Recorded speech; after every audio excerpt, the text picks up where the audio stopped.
No matter the weather, it is whatever Wednesday. Welcome to the Deacon Kirby Show. It is whatever Wednesday. And I'm here to talk to you about whatever.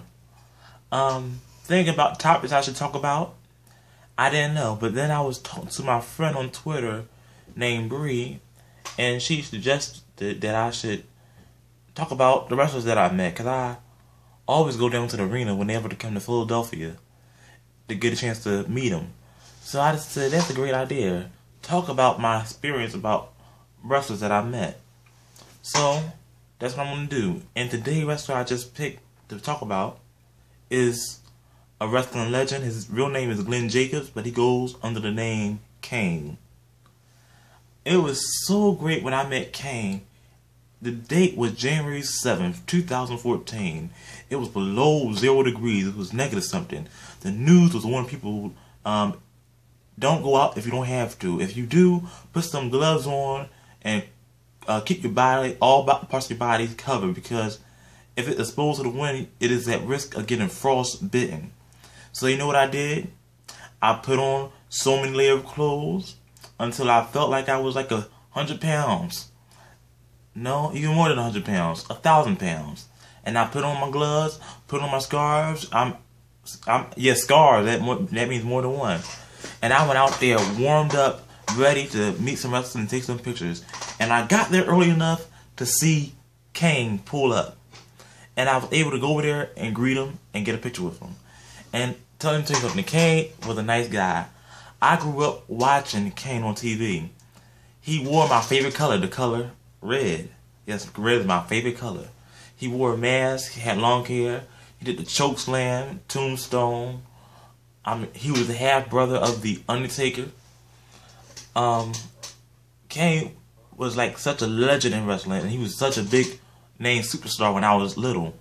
And you know, it's something about the TV that makes people seem so like royal, and you know, I guess it must be the popularity, because when you're younger and you don't really understand TV that much, I mean,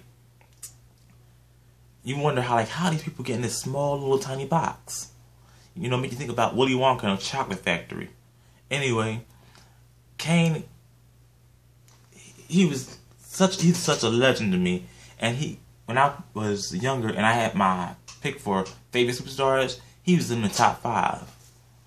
I always was a fan of Kane, and this was like you could say a dream come true. And I know people are people.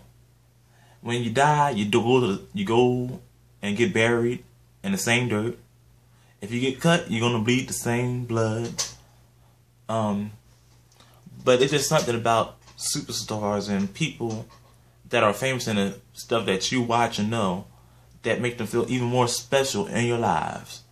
And that's what Kane is. He's kind of special in my life because, like, you know, role models, celebrities, you know. But anyway, that's all I gotta say about Kane.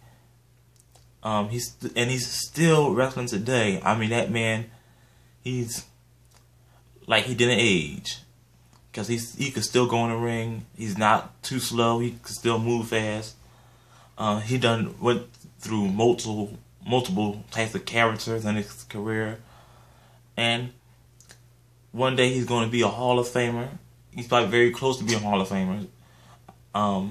Very loyal to the company and to his job.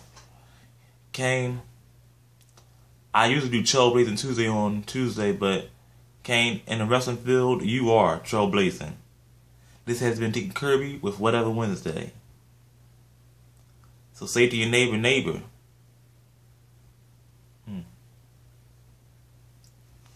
subscribe and like this Deacon Kirby video. Wonderful Savior.